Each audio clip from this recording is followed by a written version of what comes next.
Hello everyone, AmyR here with Prairie Paper and Ink. Finally inking up one of the new stamps from My Favorite Things March release, which was amazing, as always. And I will link to that release in the description box below, as well as on my blog, in case you missed it. I am starting with the Fresh Cut Flowers background stamp, because it's gorgeous. And it's, again, I say this, but it's true. It's been piled up on my desk for couple weeks now, waiting to be used. So I stamped it onto more B watercolor paper. I stamped it with clear embossing ink, and I'm using my stamp platform so I can stamp it twice, just because there is a bit of texture to the paper. I want to make sure I get a good, even coverage of the image. So I'd use my anti-static powder tool first, stamp the image a couple times, and then coated it with detail white embossing powder. So it doesn't really look like much as usual, especially when it's basically white on white. And on camera, it's also very difficult to see. With any sort of, when I'm doing heat embossing like this, even in real life, it is difficult to make sure that I got it all. So when I think I'm done, I tilt everything in the light, to make sure that the entire image is smooth and glossy and reflective. If there's any areas that look grainy, then they haven't been embossed, so then I'll, hit it with my heat tool and we're good to go. So after I was done embossing, I decided to paint my background first, because that makes life a lot easier, especially if you're gonna do a large image or something with a lot of detail, everything.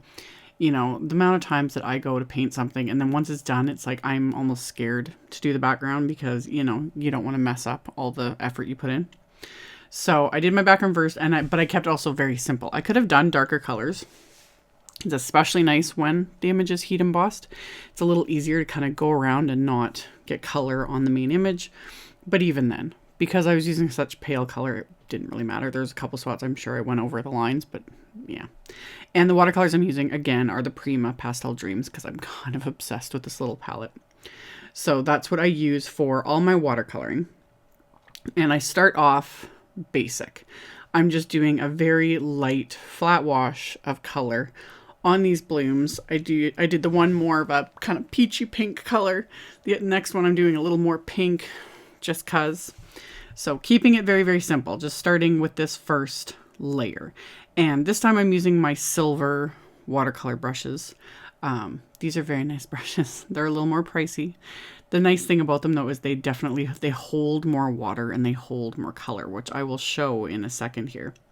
But honestly, I've had just as much success with, my cheaper brushes. You just sometimes have to work a little bit more at it.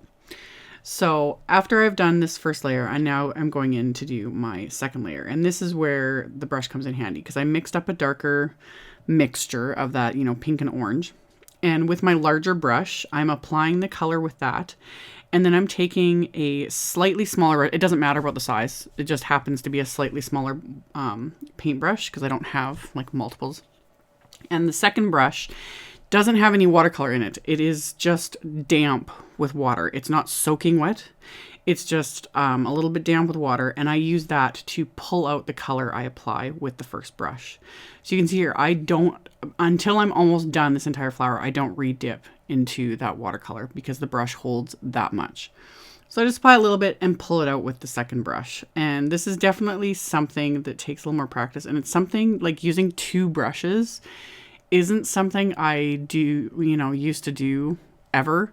And I forget whose card making video I was watching, but I was watching them watercolor and I really liked what they were doing. And then I realized they were using two brushes and I was like, that's genius. Because it keeps from having to wipe off your main brush. If it's got a bunch of watercolor or paint or whatever in it, you don't have to wipe it off to, get those lighter and darker areas and mess around. Having just a second brush to pull out the color makes it just go a lot smoother. So you can see it a lot more on the second flower because I have, larger spaces, larger open petals. So I would just apply that darker color and then pull it out with that second damp brush. So I do this for the entire process. I've super sped this up in editing. This honestly didn't take a super long amount of time. I could have gone in, I went in with a third layer on that main flower right here. I'm doing it right now. I added just a little bit more pink to kind of tone down the orange a little bit. But I only did 2 layers and everything. Like, you could definitely put more time into it, add more layers, you know, just get that really beautiful effect. But I was quite happy with how this was as is. Plus, it's just been kind of outright chaos with drama and the kids and all that kind of stuff. So the fact that I got almost interrupted time to do this I was happy, you know, and just cranked the music, sat down and did a bit of watercoloring for 15, 20 minutes, whatever it was. So after I'd done the blooms, I went in and did the stems and leaves. Same thing, added just a very thin, you know, light layer of color first, and then went in with a little bit of a darker shade and then pulled it out with that second brush. And then once I had that done, I'm just going to quickly paint the flower center that you can see there. And I'm just going to mix kind of the yellow and the brown in the palette just to kind of get it to, you know, the shade I want. And after I did this, I made sure everything was completely dry. 100% dry before I add, of course, some splatter. But I want it dry because I don't want the splatters to start, you know, blending into everything. So you definitely want everything dry before this. And I just mixed up some more of like a deeper kind of pink shade, splattered this. I should have used my splat box because I have splatter all over my work surface now, but whatever. It's watercolor, it wipes up pretty easily. So I did that one, and then I kind of had to clean off my little yellow watercolor because, you know, I'm mixing colors right into the pans half the time, so I just make a mess. Clean that off a bit, so I got some of the more bright yellow. I thought that would just make a really cute little bit of splatter too. So just pick that up, splattered that, and again, let everything completely dry. And then I just die cut this, or you could trim it down with your paper trimmer, but I die cut it with the largest of the new Waffle Flower A2 wafer dies, so I trimmed it down to an A2 size. And then for the sentiments, I am using the Anything But Basic Encouragement stamp set that MFT released. I am very much loving their more kind of snarky, quirky sentiment sets they've been coming out with. They just give me a good giggle, and the ones in this one are no exception. I quite enjoyed them, so I decided to use them. So I'm going to heat emboss my first sentiment onto vellum. The plan was I would use a little vellum strip for the front of my card, and then I was going to heat emboss the second sentiment on the inside of the card. So I did my first one with the plan, and I chose vellum because I didn't want to use solid cardstock. After, you know, I spent the time watercoloring everything, I couldn't cover up any of it with a strip of cardstock, even though it's a narrow strip. So I was like, I will use vellum. So I heat embossed that with the detail white embossing powder. And then my plan, of course, I wanted to stamp the flowers on the inside of the card as well, just tie it all together, and because it's just pretty. So I lined it up on my card base, and I'm going to stamp this with Abandoned Coral Distress Oxide ink. And this was where I was like, I'm going to have to heat set this. I'm going to have to fiddle with this to get it completely perfectly dry before I can stamp and heat emboss my sentiment. And yes, I did think about stamping and heat embossing the sentiment first, then stamping the flowers, but then the ink would get over the heat embossing, and then trying to wipe that away would smear. Like, there was, you know, some mental gymnastics. So rather than wait for the Distress Oxide to be completely dry and still risk it smearing or, you know, embossing powder getting where I didn't want it, I decided to just heat emboss the second sentiment onto that same vellum. So stamped it with the clear embossing ink. I'm going to coat it with the detail white embossing powder. Then I will melt this with my heat tool. Once this is melted, I will show how I'm going to adhere this in a second. So I've got everything melted. I'm going to funnel my embossing powder back into that container, put that lid on before I knock it over. Get everything out of the way, and then I'm going to just trim these down using my paper trimmer. So I'm just going to trim these down into strips, and then trim off a little bit of the excess so I'm not wasting any extra adhesive. And then the first strip is very simple. I'm just going to literally wrap this around the watercolor piece. So I'm going to use my grid mat to make sure I get this straight, because that's part of it too. There's nothing worse than, you know, I get everything done and then I realize I did it crooked.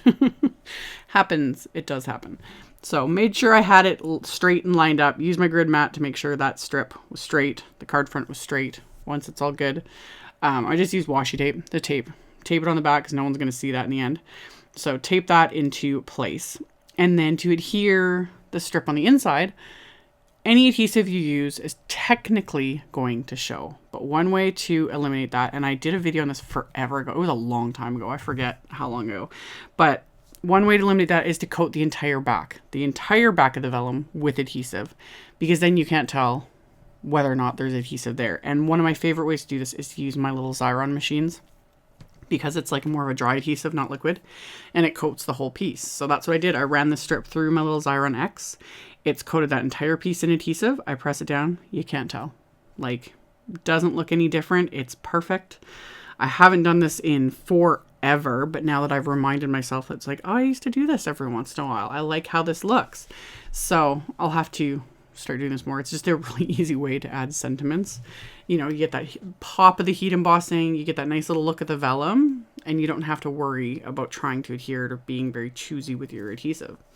So I got that adhered, and then to adhere the watercolor panel to my card base, I am using Simon's Craft Tacky Glue, because that gives me that bit of wiggle room to make sure I line this up, because especially when it's already an A2 sized, the amount of times I'll put adhesive on, you know, I was going to use score tape, and I was like, knowing my luck, I'd end up adhering it crooked, and then I'd have to literally rip the card apart to fix it. Liquid glue to the rescue. So, and I did need that wiggle room, because I did end up putting it on a little bit crooked. So got it all pressed down. And then as a final bit of embellishment, I am using some of the Nouveau Dream drops. These are kind of new. Tonic sent these to me. I got them like last week. They are gorgeous. I remember hearing about them. I totally spaced on them. And yeah, they're amazing. They are duochrome. So they show up differently on light and dark color cardstock. So you can see I did swatches on white cardstock with all of them. There's 6 different colors. And then I smeared them onto black cardstock, and they look completely different, and they're amazing, and they're super pretty, and they're fun. And you guys will see me use them more because they're just love. So I had done a little like Instagram live raving about them, and that's when someone mentioned to me, like, put them on dark cardstock, and I was like, of course, they're duochrome, like, So I did a post about them on Instagram and had a lot of questions, and yeah, they're just super pretty. And like all Nouveau drops, I like to apply them. And then I like to basically thwack my card against, you know, my desk, a surface. I like to use an embossing powder container because it just helps. Doing that just kind of helps. You can also flick your card from underneath. That works too. But there's something satisfying about being able to slam your card front down onto something. So I slam my card down, and that kind of helps smooth them out and flattens them just a little bit. So they, 1, dry quicker, and 2, I think they look nicer when you do that. So, and I also, if I need to, sometimes I'll take a little pin, pop any air bubbles if I'd missed them when I was applying them, which I did with one of them. So while it's still wet, pop the little air bubble, then it can dry, and it's all pretty, and it's just got that nice, pretty shimmer reflective quality. So that was my card for today. As always, I will have a link below the video to my blog post, and I'll have links to all the supplies used, so you can check that out below if you're interested. Thank you all so much for watching and subscribing and thumbs upping and commenting on my videos, and I will see you all very soon in the next one. Bye.